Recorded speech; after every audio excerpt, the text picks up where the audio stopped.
waxaan noolnahay xilli halis ay tahay in la isku isticmaalo hubka ugu halisan hubka ugu khatarsan caalamka ee loo yaqaan nuclear bomb dagaalka ka dhaxeeya ama ka socda maanta Ukraine ee u dhaxeeya Ruushka iyo Ukraine haddii uu si faafo gaaro wadamada Yurub waxaa la saadaalinayaa in NATO soo gasho NATO iyo Ruushka oo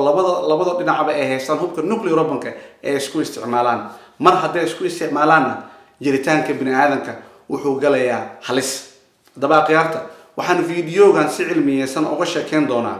waa maxay hubka ugu halisan caalamka ee nuclear bomb yaa sameeyay yaa curiyay meeqa wadan ayaa haysto meeqa xaba ayaa caalamka taalo qarash ahaan meeqa lagu suubiyaa meeqa sana ayana sameyntiisa qaarataa hubka ugu halisan ee caalamka balse inta u gudagalin fiidiyogan fadlan la wadaag fiidiyogan asxaabtaada la share garee fikirkaagana ka dhiibo aan ku bilaabay waa maxay nuclear bomb nuclearka waa aaladooyin la isku daro sida isotopes uranium 235 plutonium 239 iyo fusion aaladahan markii la isku daro dhamaantood reaction iyo qarax xoogan oo halisa bixiyo qaraxaas markay sameeyaan ee halis tahay ilaa iyo markii meel lagu tuurana ilaa 40,000 feet holac ka sameeyo holacaas oo loo isticmaali karo in xilliga dagaalka la isku isticmaalo haddaba waxaa curiyay aaladan saddex scientist oo Jarmal ah 1938 saddex scientist magacooda waxaa la dhihi jiray Otto Hahn, Fritz Strassmann, Lars Meitner saddexdan scientist ayaa markii u horeeyay fikradan curiyay in aaladooyinka markii la isku daro aan xusay qarax dhalin karaan xilligaas madaxweyne waxa Jarmalka ahaa ama dagaalkii labaad socday dagaalkii labaad ee adduunka madaxweynihii Adolf Hitler ayaa wuxuu amray scientistiyaashiisa inay noqoto Germany wadanka ugu horeysa ay sameeysan nuclear bomb caalamka ayaa fikradii ku faaftay waxa ka war helay arrinka Mareykan laba scientist oo Mareykan ah Albert Einstein iyo Leo Szilard ayaa waxay waraaq u qoreen madaxweynihii Mareykan ee xilligaas Thomas Roosevelt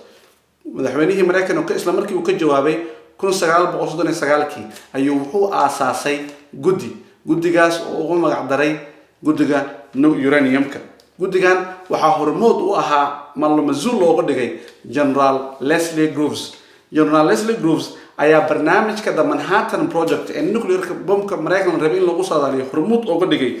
aabihii atomic bombka suubiyay nuclear bombka suubiyay magaciisa la oran jiray J. Robert Oppenheimer 1942 ayaa wuxuu bilaabay Oppenheimer inuu dhammaan Mareykan ku xusho scientistiyaal casri ah oo qatar ah isla markiina waxay guda galeen in ay sameeyaan hubka nuclear bombka caalamka idil waxa lagu tartamay xilligaas maadaama dagaalkii labaad socday in wadan walba uu curiyo ama isku dayo inuu sameeyo laboratory intuu geeyo scientistiyaashiisa iskugu yeero biologist chemist physicist intuu iskugu yeero hubka hala suubiyo J. Robert Oppenheimer iyo scientistiyaashiisii loo xulay arrinkan ayaa ku guuleystay 1945 July 16 ayay waxay suubiyeen testigoodii ugu horeeyay ee ugu magac daraan the Trinity test waxayna ku testgareeyeen ku baraaweeyeen hubkan bal ay suumeeyeen in uu halistan leeyahay maadaama markii hore uu ahaa practical scientistiyaashii Jarmalka ee ku qoran xaashi wax practical ahaa laakiin aan la testgareen markii uu horeeyay la testgareeyay 1945 July 16 waxaan lagu testgareeyay state kale yiraahdo New Mexico markii maalintaas la testgareeyay ayaa waxa isku soo baxay dhammaan scientistiyaashii aqoon-yahanadii Mareykan iyo siyaasiyiintii meeshii lagu testgareeyay tageen wuxuu suubiyay dhawaaq aan weligeed anaga hor loo arkin iyo holac xoogan oo weligeed hor loo arkin waxay ugu magac dareen bamkii ugu weynaa abad ee bini'aadan suubiyo dagaalkii labaad ee adduunka ayaa xilligaas weli socday si xoogaysanayay Japan iyo Mareykan ayaa ismari waayay Mareykan wuxuu go'aansaday inuu hubkan uu helay isla markiiba ku tuuro Mareykan wuxuu ku tuuro Japan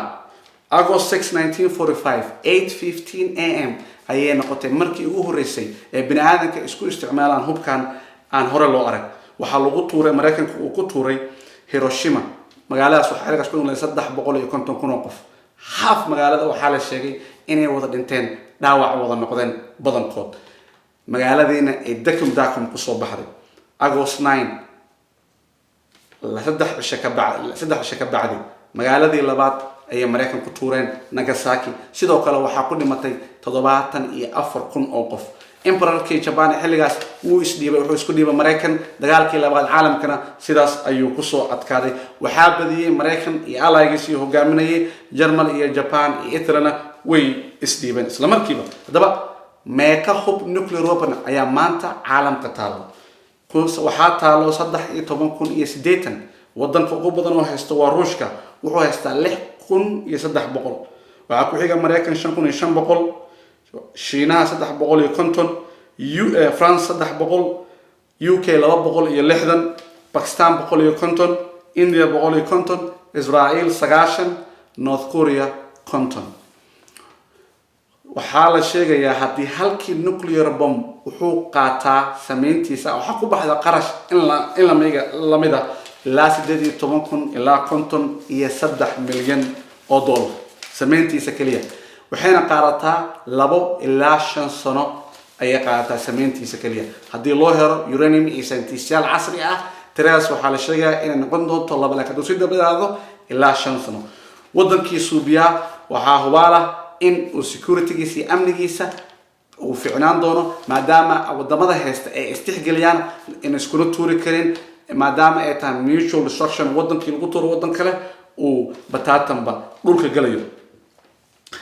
ugu dambeyntii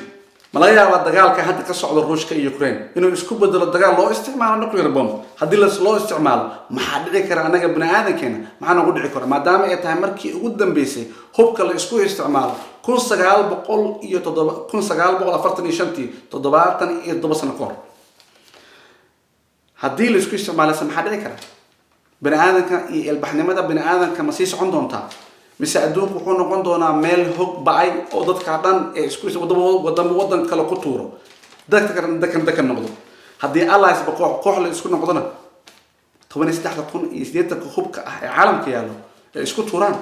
ma laga yaabaa inay bini'aadamka sii jiraan? waa su'aalo looga baahan yahay dhammaantan inaan ka fiirsano qaasatan dadka Yurub jooga iyo Mareykan Western world jooga. dagaalka ma saameyn doona? tusaale ahaan anoo kale waxaan joogaa Mareykan Ohio haddii ay isdagaalaan Ruushka iyo Mareykanka iskuna tuuraan hubka nuclear bombka waxaa adkaanaysa jiritaanka iyaga dhammaanteen. hadaba